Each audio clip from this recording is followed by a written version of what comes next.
We're driven by the search for better. But when it comes to hiring, the best way to search for a candidate isn't to search at all.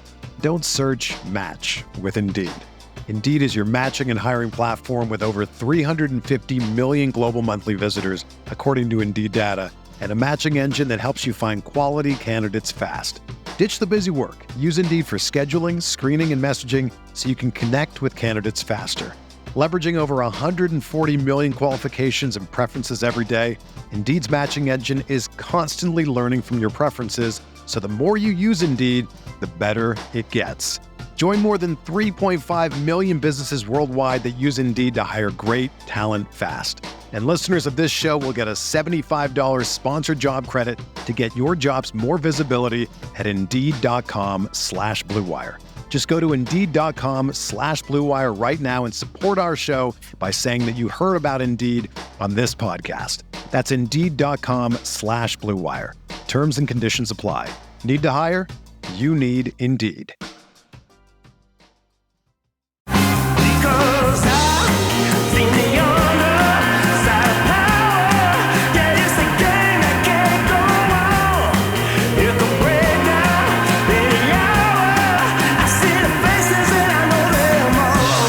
Welcome back to 755 Forever. I'm David O'Brien, Braves writer at The Athletic, and I'm with Eric O'Flaherty, former Braves reliever, my co-host. What's going on, Eric? What's up, Dave? I called that one on the sweep of the Marlins, huh? Not too hard to call. I was thinking that last night. Bad team, man. Yeah. Bad team, good team. Bad team against a good team, and what is supposed to happen happened. Although there was certainly some drama at the end last night. Yeah.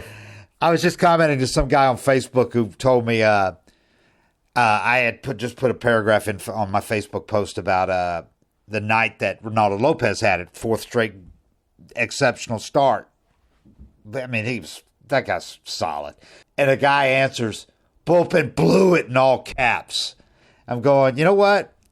If your team is so good, wins so much, that as a fan, you get the indignation to use all caps to write "bullpen blew it" when they made you wait one inning to win the game and finish a sweep, then you're pretty fortunate. You follow a damn good team if that's the case. If you actually get worked up enough to complain about "bullpen blew it" in a game they won 10 minutes later. That's how it goes.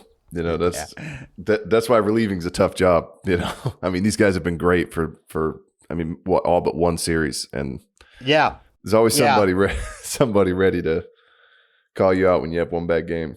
That was one of those painful blown saves when they're all singles. You know, when it's all singles or walks or and a big error on Matt Olson. But yeah, they start it's 3-1. They've had 3 hits the entire game against Ronaldo Lopez and Joe Jimenez. Joe Jimenez, by the way, is as good as any reliever in baseball right now. Yeah, as effective as any. And then Iglesias comes out with a 3-1 lead, single to start the inning.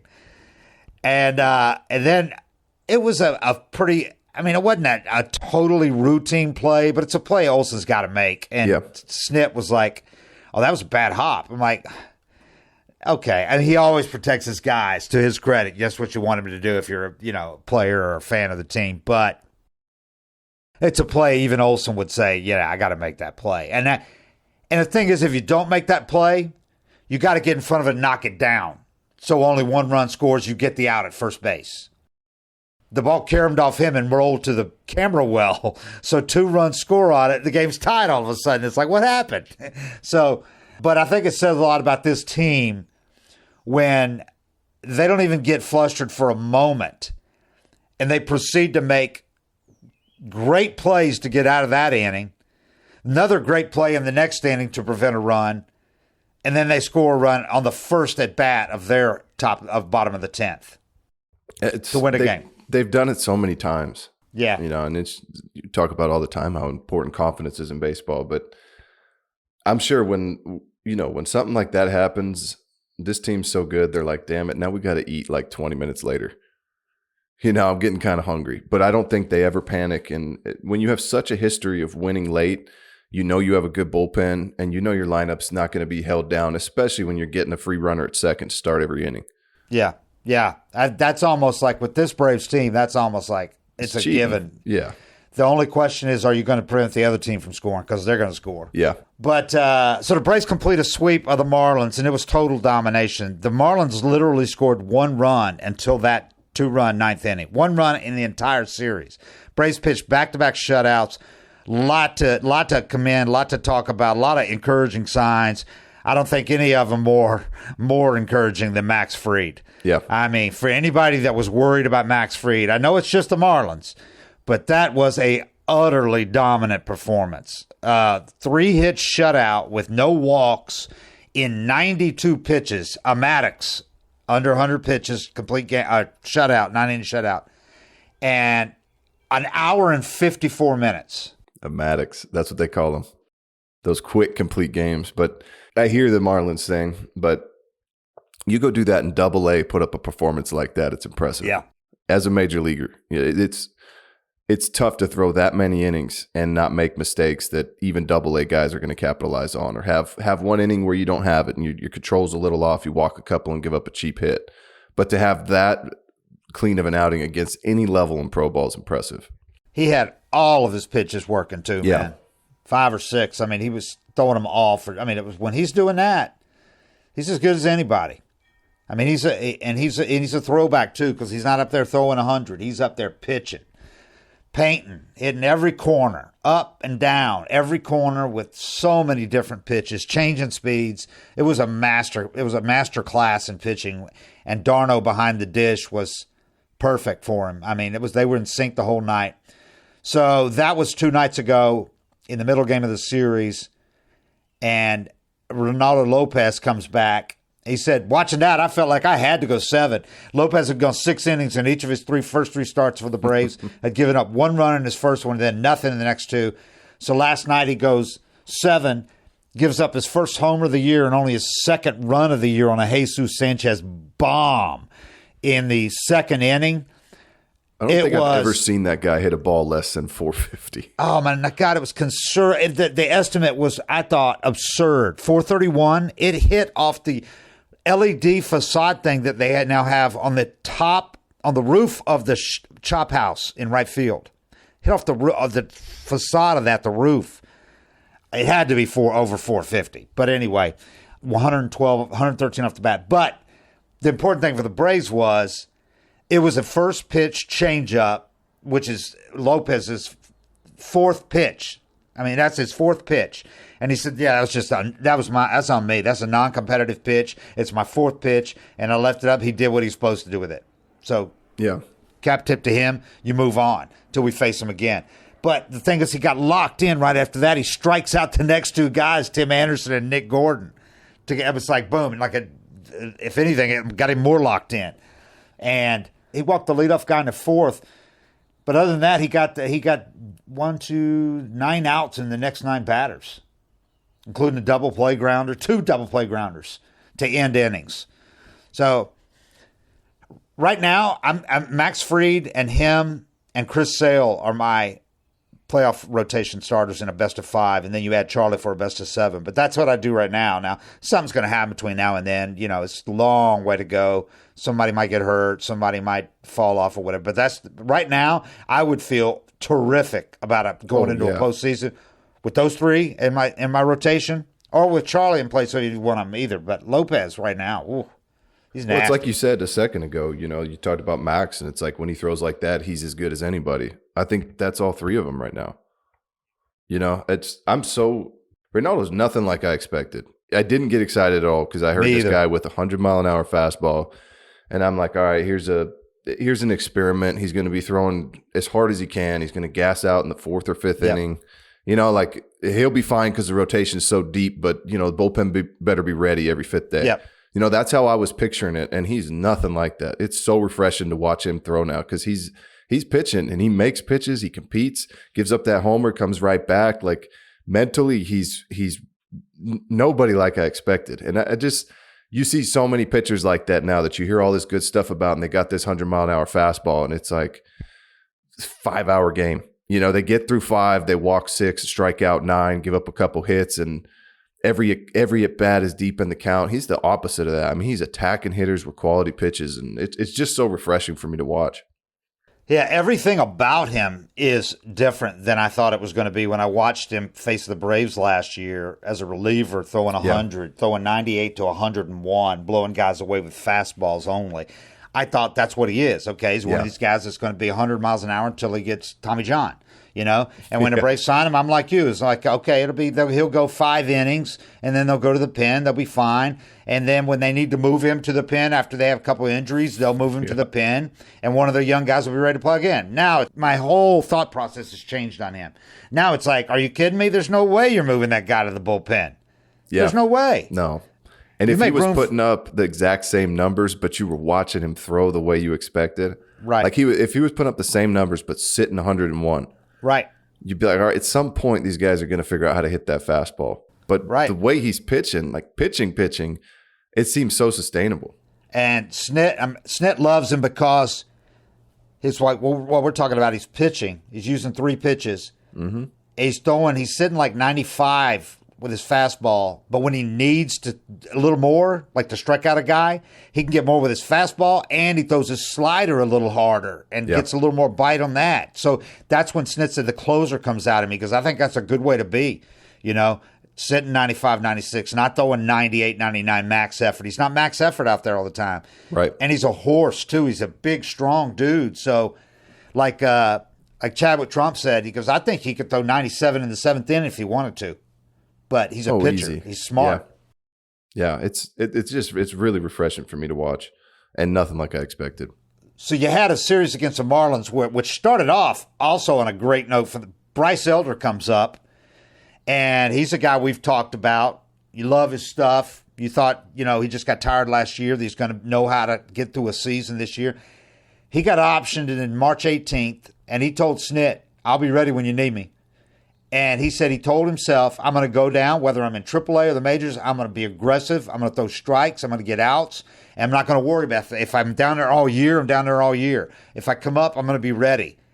And he came up, and man, was he ready. That was a strong start that he made against the Marlins. Pitching into the 7th inning with, importantly, again, no walks. Yeah. Back-to-back games with no walks by the Braves from their starters. But he got the whole thing started, set the tone for it, and got himself placed in this rotation if he keeps throwing like that. Because now they don't have to keep churning. Unless they want to, the only reason they do it now is if they want to plug a guy in to give the other starters extra rest. But there's no reason to move Elder if he throws like that again. So he gets to make another start. And obviously they're going to keep going with him if he keeps pitching like that. So he's got an opportunity here now. He said we asked him about last year, what he learned from the second half fade. He said some of it was physical, but it was more mental, the grind of I know what to expect. He goes, I wasn't ready for that. And he goes, I feel so much more ready for it now, physically, but more mentally than anything. I can relate to that. I remember after my first season in the big leagues, Heather, my wife now, just said I was just like a zombie for like 3 days. She was trying to talk to me and I wasn't responding to anything. She couldn't really understand it. She's like, what's going on? You had a good season. And I was like, mentally, I'm just not. It took everything out of me to the level of focus, especially if you're a guy like I was or Elder, who when we pitch, we got to be pretty perfect. Yeah. You got to focus and lock in on every single pitch. Right. And it's exhausting. The mental energy, and it's, as a reliever, you got to be ready every day. But even as a starter, I mean, to focus for 7 innings, the reason I wasn't a starter, I'd have 2 or 3 good innings and just go to la-la land. I'd just check out, go on autopilot, and give up a 4 spot. So mentally, I was more suited for those short bursts. But even as a starter, I mean, focusing like that for 7 innings where, with his stuff, he's got to be pretty fine with it. And it works. He's got to challenge hitters and throw a lot of strikes and get ahead and trust that thing. But he's also got to make sure, like, we're 0-2. This slider I'm going to throw down and away. I don't just check out and hang it, because then he gives up a 2-run shot. So the mental focus of a season. Yeah. I mean, you start in February and you finish in October. It's a long time to be focused and diligent about everything you do. Especially a guy like him, he does start in February because he's got to win a spot the last 2 years in spring training. Every start matters in spring training, or he gets optioned 2 years in a row. He gets optioned. Yeah, and that's such a difference. Like my first really good season where I felt like I cemented myself was the first year I had guaranteed money, and I was on the team. I went to ARB after 2010, And I came back and it was like, oh, okay, I can actually work on stuff this spring. I'm on the team. Everybody believes in me. That extra month and a half of not competing, of getting ready, but not worried about your job and having to check the papers and who did what and am I going to be on the team? It's a major difference mentally. So he got a ton of ground balls, which is his game, man. That's what he tries to do. He throws his sinker, gets them to hit the ball on the ground. And the Braves have got a hell of a defense. Their infield defense, as they showed last night. Austin Riley might be the most underrated infielder in baseball right now. He went from being a liability in the view of many a few years ago at third base to being elite over there now. I mean, he is way above average over at third base right now. He made a play last night that not many guys in the majors make. That ball was hit sharp, 99 to his left, 99 miles off the bat to his left. He lunges left. I mean, game's on the line. Lunges left, makes the play, and does like a pirouette on his knee and never panics and makes a relaxed throw, bullet to the plate. On the money. Darno pulls him off the bag just a little bit into where he can make the catch and block the plate because he can block the plate when the throw's like that. And runner had nowhere to go. And that was just a great play. Anything could go wrong with that play. I mean, when he went to his left to lunge for it, he could have gone awkwardly on his knee and kind of fell. And when he tried to spin on his knee, pirouette on his knee, lose your balance, yeah, throw it over. And then to make that throw after getting turned around, that was a great play. And then Arcia made another one to save the game. He fields a grounder and doesn't hesitate, throws home to get the runner to prevent the run instead of getting the easy out. And Arcia's got an above average arm. But, man, those throws he makes to the plate are always on the money. He never panics. He never throws it 3 feet off where he pulls the catcher away and can't make the tag. Never. He's got that it factor. Like he's just got that. He's got that competitiveness and that decision making that's just instant. And it seems like every situation he makes the right decision and knows exactly where to go. And there's some instincts that, I think you see it a lot of time with the Latin players, like a Latin shortstop, that they've been playing competitive games and making these plays, but they never feel pressure, it seems like. Like he's always the game's slow to him. When you watch it, it's like every decision's easy, and he makes smart ones. He's got that mental clock like Edgar Renteria had, but like Angleton really had, because Angleton had a hose. He could throw 98 as a pitcher in college. Beat every runner by a step. And he threw it just enough to beat the runner by a step. If it was a slow runner, I'm not going to waste a 98-mile-an-hour throw on this. Yep. He'd gather himself, make the throw, get the out. And Arcia has that clock too, man. He's quick enough. He moves quick enough and gets rid of it fast enough to get even a fast runner. But if he didn't have to, he doesn't waste it. He's just Dansby had it too, that clock. I think all the really good shortstops have to have that clock in their head. And you see just bang-bang plays all the time, but they're usually the one getting the out.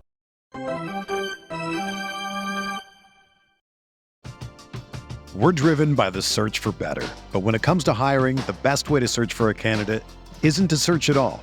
Don't search, match with Indeed. Indeed is your matching and hiring platform with over 350 million global monthly visitors, according to Indeed data, and a matching engine that helps you find quality candidates fast. Ditch the busy work. Use Indeed for scheduling, screening, and messaging so you can connect with candidates faster. Leveraging over 140 million qualifications and preferences every day, Indeed's matching engine is constantly learning from your preferences, so the more you use Indeed, the better it gets. Join more than 3.5 million businesses worldwide that use Indeed to hire great talent fast. And listeners of this show will get a $75 sponsored job credit to get your jobs more visibility at Indeed.com/Blue Wire. Just go to Indeed.com/Blue Wire right now and support our show by saying that you heard about Indeed on this podcast. That's Indeed.com/Blue Wire. Terms and conditions apply. Need to hire? You need Indeed.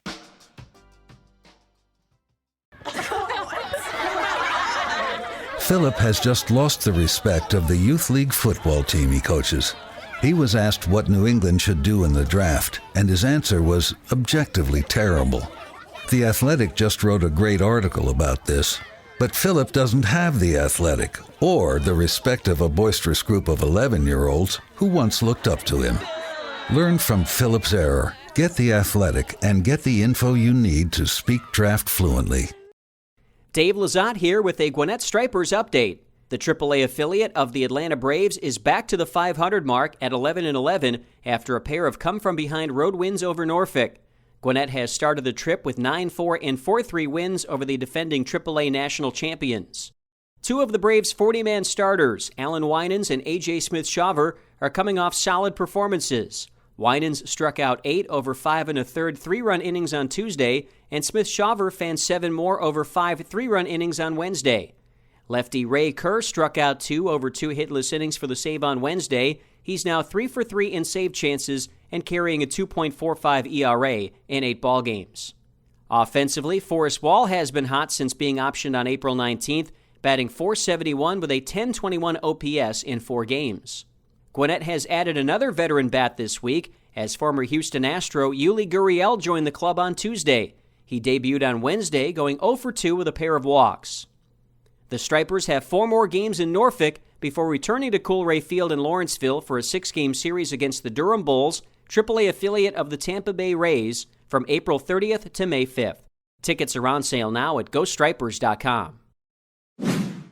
Try not to think about it too much. Stay in the moment as much as you possibly can. Having really good conversation with Travis, working really well with him, and honestly, just trying to get back to the basics of who I am, and that's getting weak contact, getting ground balls, and being on the attack. And it was something that I really wanted to emphasize this start, and I felt like I was able to do that pretty well. So this homestand has been terrific for the Braves. They've won 5 out of 6 games, two of 3 from the Rangers. They've won 9 out of 10 right now. Yeah. They have the best record in baseball. But this homestand, after that bad last start in Philly or in Houston, they come home. The homestand starts with Chris Sale throwing 7 innings for the first time this year, gives up 3 runs and 5 hits, 1 walk, 7 strikeouts against the Rangers to start the thing. And that was the Darno 3-homer game with the grand slam. Saturday, you go to Charlie Morton. He goes 6 innings, gives up 4 hits, 2 runs, 2 walks, 91 pitches. That was strong. Sunday, the only bad starter they had in the 6th, and that was by the plug-in starter, Darius Vines, in a spot start. It wasn't terrible. And it wasn't a bad start. He hung a couple changeups. Exactly. He went 5 innings, gives up 4 runs, 7 hits, no walks. Importantly, no walks. And that was a plug-in start. A guy had pitched in 10 days. Going 5 and giving up 4, there should be like a calculator for when you have the Braves offense. That should be a quality start. Yeah, exactly. Like, you're giving your team a really good chance to win.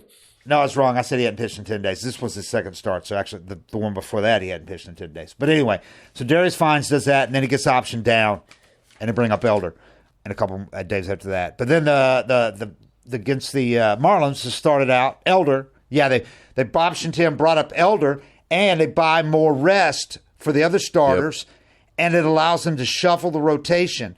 Because we thought they would have both. I thought they would have both lefties in the rotation to start the season against the Phillies because it made sense. So you had Fried and backed by Sale in the 2-3 spots. Well, when they had an opportunity both to give more rest to Lopez, keep him on this once a week. Actually, it was 8 days this time. He got 7 days rest.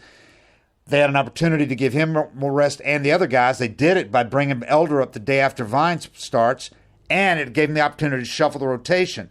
So now you split the lefties, and you've brought Lopez, in effect, from number 5 starter to number 2 starter, which the way he's pitching is where he should be. He's behind Fried now.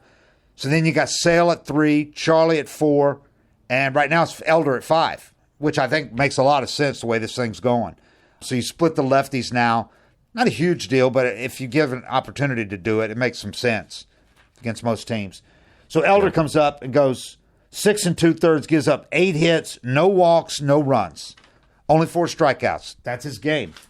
That's how he's got to pitch. The walks are the ones that sneak up and catch you because you give them that free pass, and then they get their 2 singles and they get a run or 2 across. But if he trusts his stuff and doesn't walk anybody, you're just giving up ground balls. If they're hit hard, they go through a hole, whatever. You got to play those odds when you're in his position. Max throws the 3-hit shutout in 92 pitches Tuesday. Gets his ERA under 5, which it was at 7.71 for that. And then last night, you got Reynaldo Lopez goes 7 innings, gives up 3 hits, 1 run, 2 walks, 6 strikeouts. So that's a hell of a homestand pitching-wise. And voila, we talked about how the bullpen had the one bad series against the Mets, including the grand slam that was charged off a utility infielder, Guillorme. But when they have normal usage and you got starters going 6-7 innings, look what happens. This whole bullpen is just absolutely dominant. Yeah. When you go with your main guys most of the time, but you have other guys you can go to too.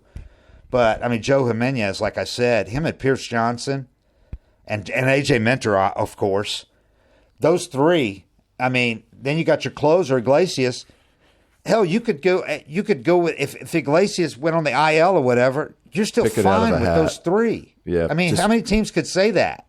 No, not a lot. I mean, they could seriously just draw out of a hat who's closing that day. Out of really those few guys, and you'd be fine. And they've all done it. You know, they've all been in those positions and done well. I thought D-Row this morning pointed out something really. It showed his pitches. Minter, he's in the. He had a hell of an inning, and AJ comes in and pitches after Jimenez pitches the 8th. Iglesias blows in the 9th. AJ Minter pitches the 10th, and he's just like such a veteran out there. He comes in, gets a ground ball with the guy at second, moves the guy over to third, the ghost runner, Gordon. Then you got the great play from Arcia, who doesn't let the run score, gets the out at home. Huge. I mean, obviously huge.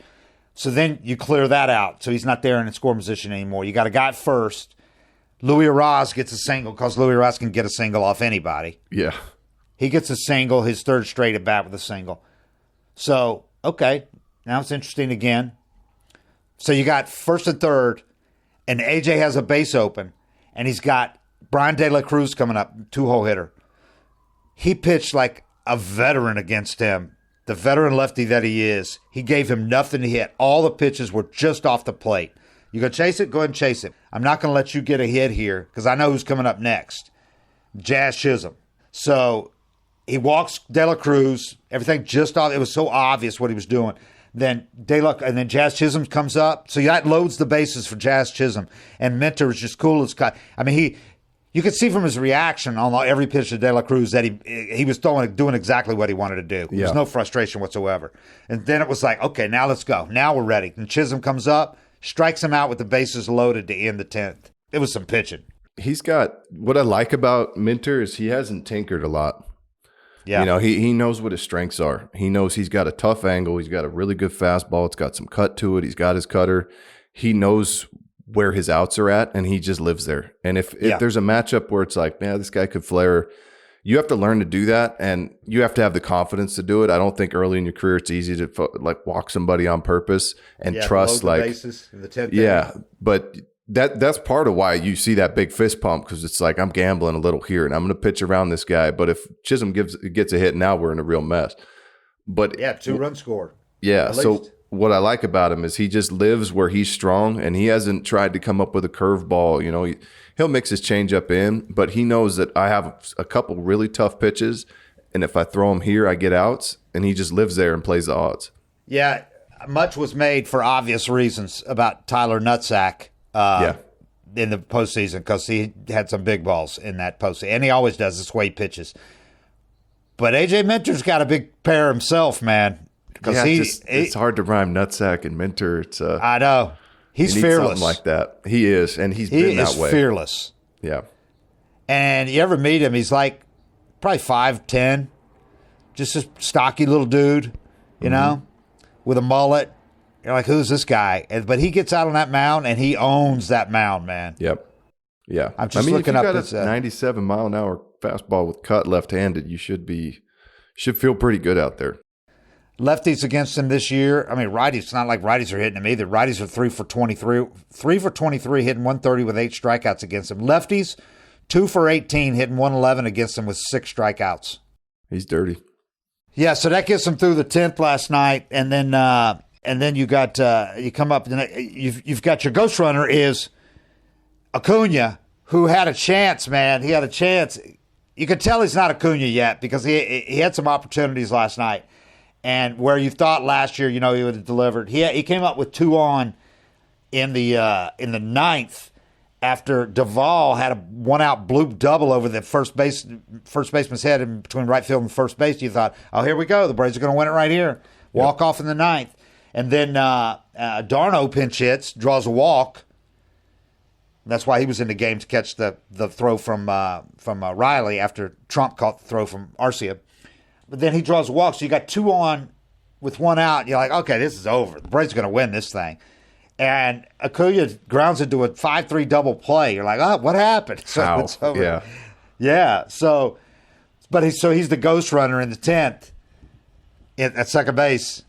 I mean, Acuña's a ghost runner at second base. You like your odds. And Harris comes up, first batter. I think it was first pitch, fastball, and hits it, lines one oppo, which is his strength, between the left fielder and center fielder. We go home. There you go. It's the Braves are 3-0 this year in extra innings, including 2 walk-offs at Truist. Yeah, I love Harris in the 2-hole.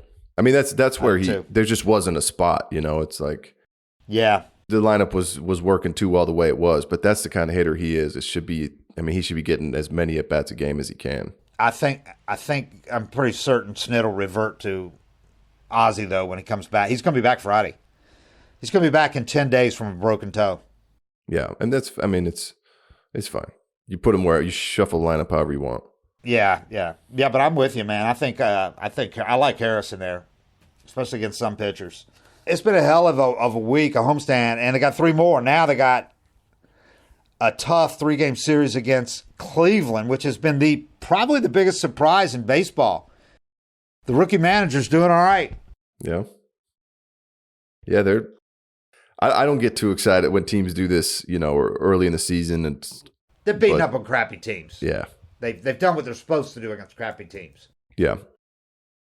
In their case, I forget. Are they the ones that have beaten up on the White Sox and the A's? Are the A's 7 games or something? They might have had something like that.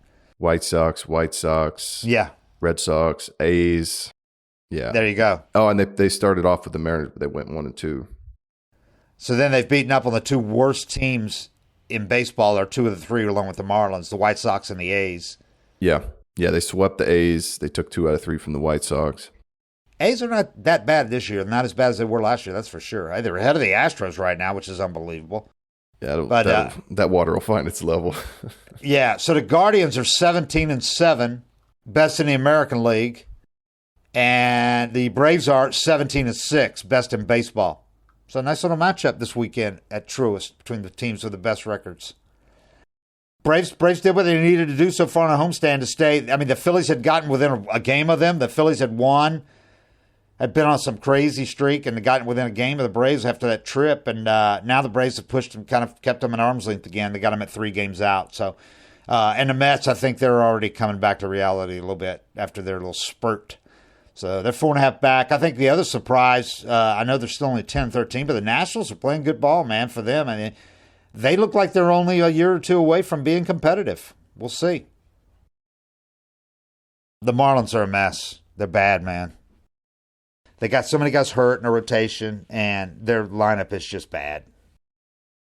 Yeah, it's kind of the same story for quite a while. Chisholm's been a disappointment. He really has. I had such hopes for that guy because I thought he was on the cusp of being an absolute superstar. This is a guy that was on the video game, the MLB game a couple of years ago, remember? He was on the cusp, and then he got hurt, and he has not been the same since he got hurt and came back. He just hasn't. He's not a real disciplined player, I don't think. I think it really hurts him being in that environment, not having leaders, not having team guys. It's so beneficial to these young Braves to come up and see these guys around them. Your Austin Rileys, your Matt Olsons, your Marcell Ozunas, all these guys that they can take their cues from and learn from. There's nobody over there to help these guys, I don't think. Well, I've seen him talking about, pretty much hating all the veterans when he came up into the league. And one thing that goes wrong in the game is your head gets a little too big, and then if you haven't had anybody kind of guide you through how to stay level, you start buying in, and the baseball gods don't like that. They don't like when you think you've got it all figured out, and then you start having that tenure and nobody can tell you anything, especially when he's a really good player. I think that you got to be taught how to ride those ups and downs and stay level and how hard the game is. And a lot of guys come up and have that early success and they think they got it figured out. And the game's going to humble you one way or another. It's like, that was my biggest fear as a player, was the baseball gods. I never wanted to think I had it all figured out, because every time you do, the game humbles you. I remember my first full season, we were playing the Orioles, and I was 7-0 with like a 2 ERA as a relief pitcher. But I mean, I was having a great season, and it was probably early August or middle of August. And I remember walking up the ramp out to the field, and I was by myself and just thinking about things. And I was like, man, you did it. You're a big leaguer now. You've had a great season. You pretty much put this season in the books. You're going to make the team next year. Like, just got ahead of myself a little bit and kind of patting myself on the back. Like, good work, buddy. You're doing this. I gave up a 5 spot that night. Finished the season with like almost a 4.5 ERA. So in the matter of just like 1 second of letting my guard down and thinking I had the game figured out, everything fell apart. And that's just kind of how the game is. I never wanted to have a cocky moment or think I had it figured out, or just shut up and play ball, because I was so scared of letting my guard down the rest of my career. Chipper said that throughout his career. I mean, here he is, towards the latter third of his career, it was obvious he was going to be a first ballot Hall of Famer. And he would still say, man, you got to watch that. This game will humble you. This game will humble you so fast. Every time. And Snit says it all the time, too. Here's a guy that didn't get past Double-A, knows how hard the game is. But he said, he always points out that these guys, these great Braves, have always been the kind of guys that are trying to get better till the end of their careers, because they know they never have it figured out. You ever let your foot off the gas, the game just eats you alive. And the game's always so evolving so much, that you can't just stay in your old ways and figure. You get to a plateau and you're fine. You just stay right there. You got to keep trying to get better, man. That's why these guys work all off season now. And the league figures you out. There's. Yeah. Oh God, man! Just look at Jason Hayward. Remember? Yep. When they figured out the holes in his swing, just totally exploited it, for years. Yeah, and he was honestly a guy that was as focused and driven as they come. Yes. It wasn't like he thought he had it all figured out. He had the right mindset. It's just that hard of a game. And if the big difference is, like, if you get up to the majors, when you're in the minors, you can have a way to get you out and the pitchers can't execute. You get to the majors and you have like, if you can't hit a curveball. Do you remember when Derek Lowe threw Ryan Howard curveballs it was like 50-something curveballs in a row? Nobody has any shame. If there's something, if you have a place to go, every team will just spam it, they will just throw that and expose that and live there until you make the adjustment. And it's a tough game, and everybody's doing everything they can. Everybody's hungry, and you let your guard down if you think you got it figured out. And now with TrackMan and all the stats all the and metrics, data. They find that weakness faster than ever, and they show it to the pitcher. Exactly. Here's the printout. Look at this. Here's the heat map. I mean, all that stuff's so sophisticated now that it doesn't take teams months to get a book on players. It's immediate now, Yeah. So it's even harder. I think it's even a harder game to play now. Yeah. I mean, no, you don't have guys like Greg Maddux who are, pitching, changing speeds like him and hitting pinpoint location. You don't have many guys like that because the strike zone's different too, so they can't do that. But you got so many guys throwing hard sinkers and 94 mile an hour sinkers and hard sliders and throwing 100. And then when you do have those guys that mix like a Bryce Elder that you face all of a sudden, it's like, what the hell was this? You're so geared up to. So it's just so much a harder game. And then the hitters are there's so many good hitters, man, that you can't make mistakes like you used to get away with. No, the hitters are incredible. That's like the thing that always blows my mind is I see a pitcher throwing 97, 98, and it's got some life to it, and he throws a first pitch slider, and these hitters destroy it now. Like in my career, especially lefty, but really anybody, you could throw these get me over breaking balls. Because the thought process was different. It was, we're here to hit the fastball. So if you spun a breaking ball in, first pitch, like free strike. And the only guy that I didn't get hurt on it till maybe my third year in the league, I threw a get me over to Prince Fielder and he hit it like 500 feet. And he just destroyed it. And it shocked me because every time I came in, it was like, I'll just spin this breaking ball. I'm ahead 0-1. Now I get to work. Yeah. And if you watch the game now, you make one mistake in the middle of the plate, It's getting crushed. Like Ozuna hit a first pitch slider the other day, and it just shocked me because I can't remember the pitcher, but you're just like, I don't know how these guys are ready for so many pitches. And they're hitting balls into below the zone for home runs. Yep. And then the changeup that the other night, there were a couple of changeups that Vines gave up 2 on changeups, I'm pretty sure. And they were top of the zone, man. Yeah. I mean, he hung them, but guys can hit all over the place. Yeah. Whether you're a world-class athlete or a podcaster, we all understand the importance of mental and physical well-being and proper recovery for top-notch performance. That's why I'm excited that Unified Healing is sponsoring this episode of 755 Forever. Unified Healing is a new and super innovative global network of wellness centers powered by Energy Enhancement System, or EE System. If you haven't heard of the EE System yet, you'll want to listen up. This technology promotes wellness, deep relaxation, purification, and rejuvenation. Interested in experiencing the EE System technology for yourself? Go to unifiedhealing.com/forever to learn more and find a center near you. That's UNIFYDhealing.com/forever. No material or testimonials on the Unified Healing website are intended to be viewed as medical advice or a substitute for professional medical advice, diagnosis, or treatment. Always seek the advice of your physician or other qualified healthcare provider with any questions you may have regarding a medical condition or treatment and before undertaking a new healthcare regimen, including EE System. This homestand shows what kind of pitchers we have, on top to bottom. I think we're very fortunate to have everybody that we have, and collectively as a group, I think, we have one of the best pitching staff in baseball, so I'm not surprised. Zero had a guy on this morning. David, are you aware, you're out there, former Oakland guy, have you paid attention to what Mason Miller's doing with the A's? I mean, nobody was really watching the A's, but this guy, wow. Teams are going to be after making some big offers to the A's. I would hold on to this guy because he's so young. But this is a guy that came from D3 originally and went to Gardner-Webb. Yep. And then he was throwing 88 in D3. But I could not believe what he's doing right now. They had a thing up of the number of 101 mile an hour pitches this year in the majors. He's got 42. The rest of the major leagues has 36. Everybody else. That's insane. Some guys are late bloomers. Like Blake Trinan, he lives here in Walla Walla. His wife's a coach at one of the colleges, and he was throwing, I think, 75 when he graduated high school. So it's nice for me because I work with some kids to be able to tell them, hey, stay with the game, keep working hard. You never know what's going to happen. But this guy's another example of that, D3, and now he's throwing 101. So Miller's average fastball velo this year, 100.7. That's absurd. And he's got good off speed too. He's getting some terrible swings. Strikeout rate 50%, tied for first. Whiff rate 48.1, second in majors. Hard hit rate 18.8. Expected batting average 0.89, second.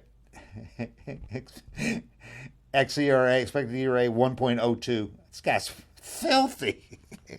Yeah.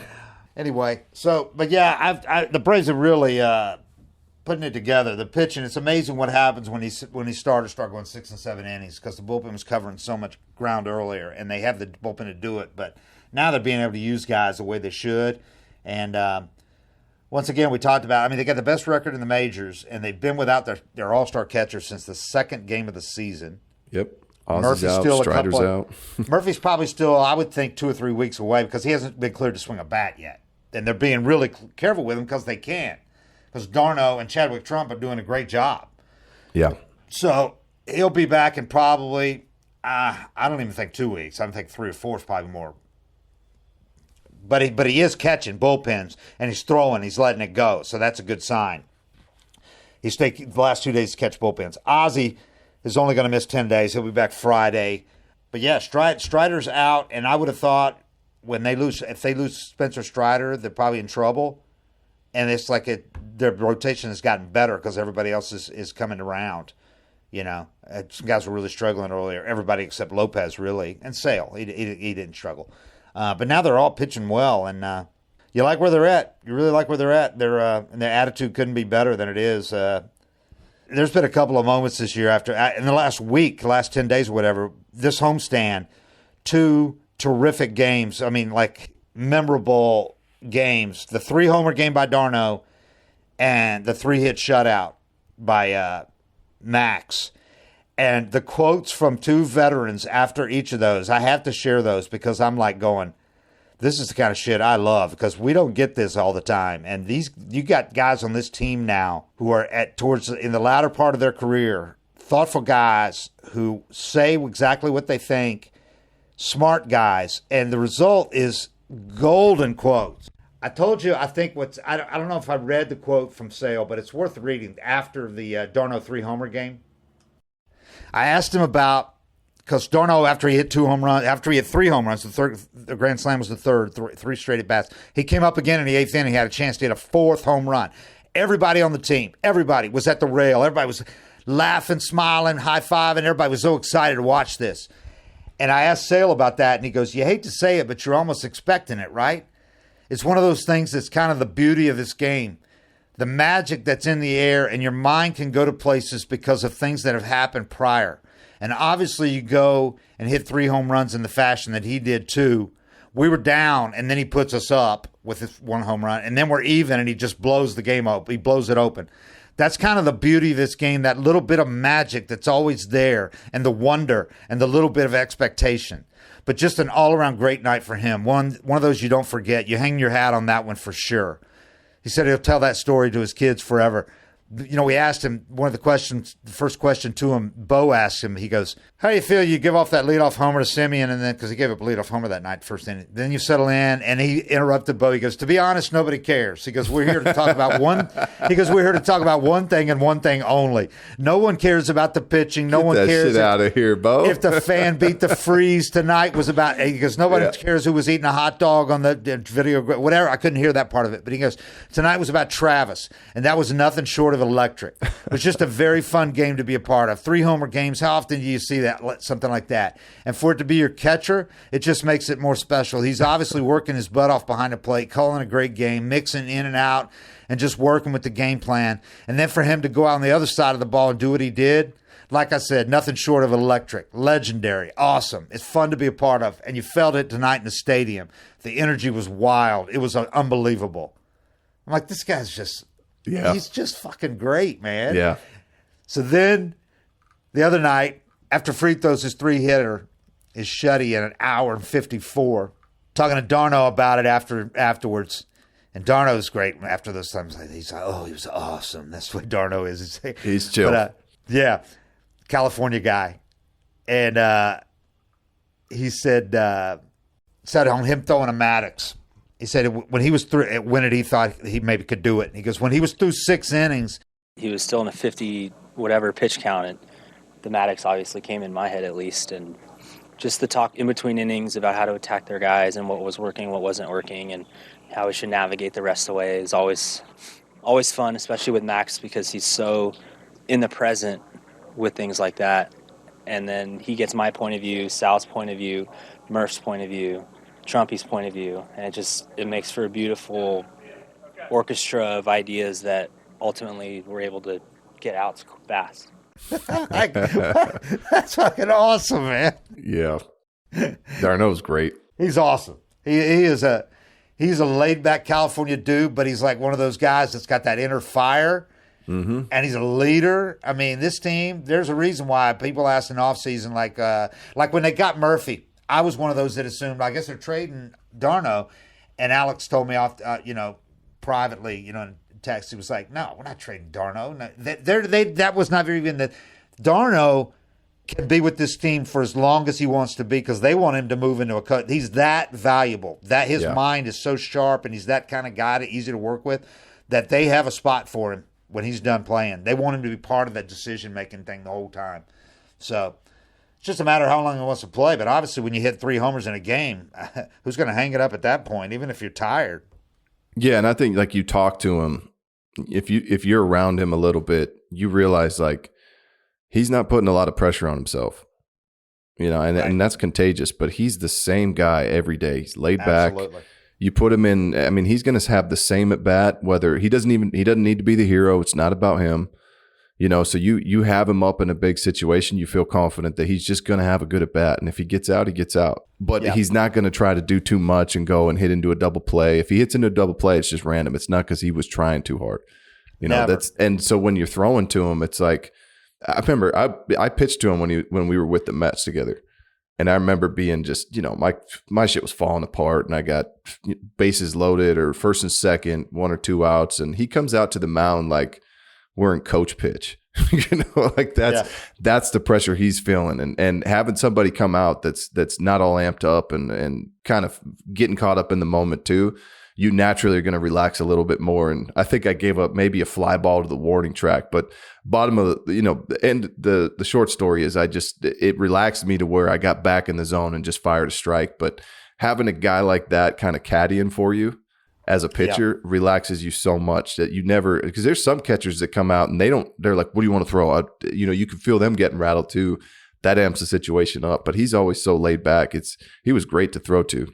Yeah, I mean, it's just he and Olsen that's the key. And Charlie, they are the exact same guy every day. They're the leaders on this team, the oldest guys on the team, and they're the exact same same. Sale's got the intensity and all that, but it's a great intensity the way he plays. That's just, and he's harder on himself than anybody is, and he's fiery.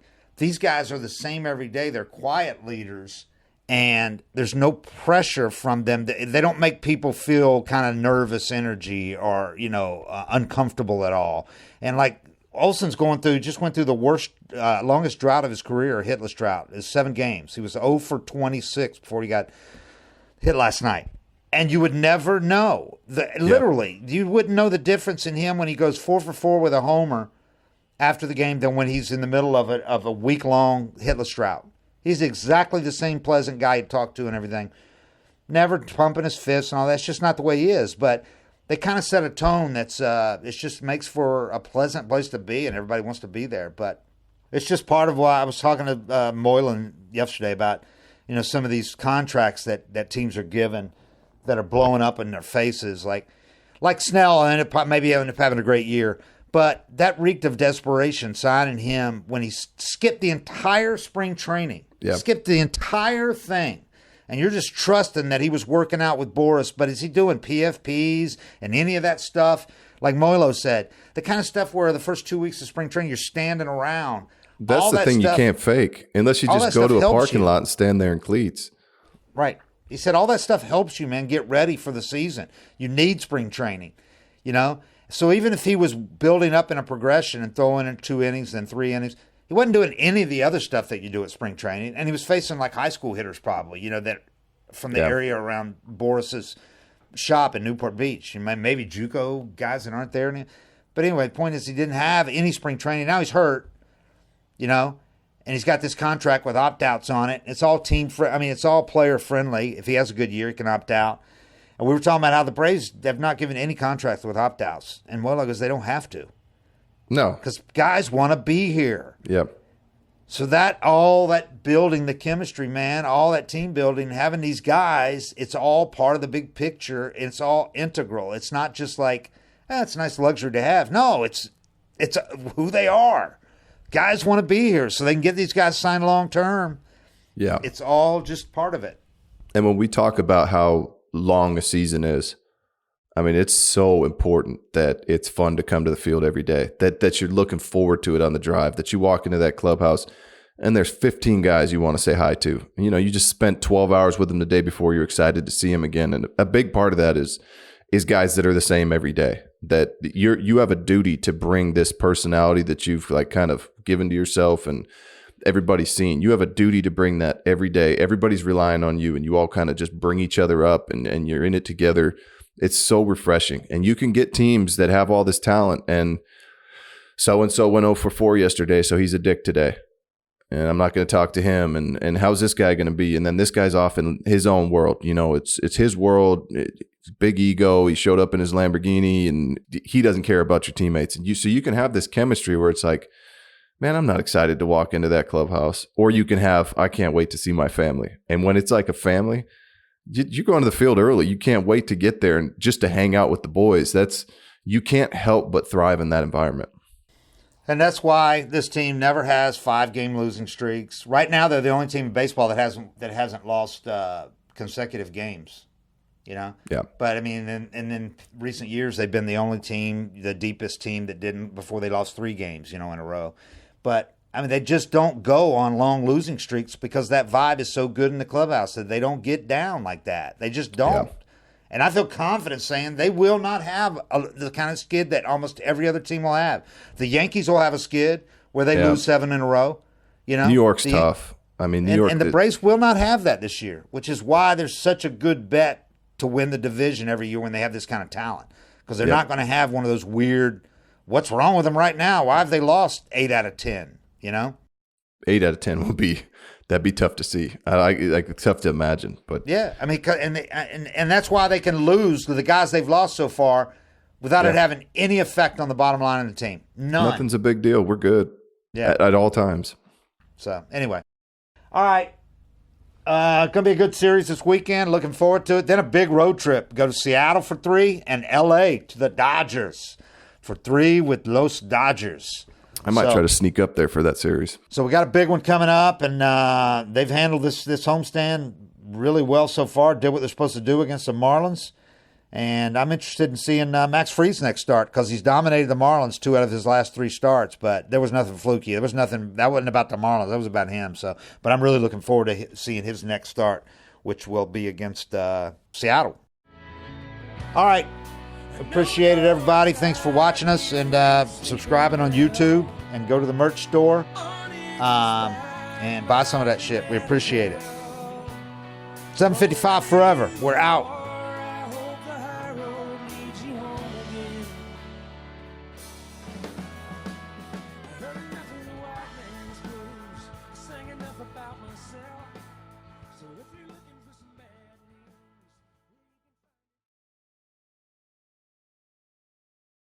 Hey there! Did you know Kroger always gives you savings and rewards on top of our lower-than-low prices? And when you download the Kroger app, you'll enjoy over $500 in savings every week with digital coupons. And don't forget fuel points to help you save up to $1 per gallon at the pump. Want to save even more? With a Boost membership, you'll get double fuel points and free delivery. So shop and save big at Kroger today. Kroger, fresh for everyone. Savings may vary by state. Restrictions apply. See site for details.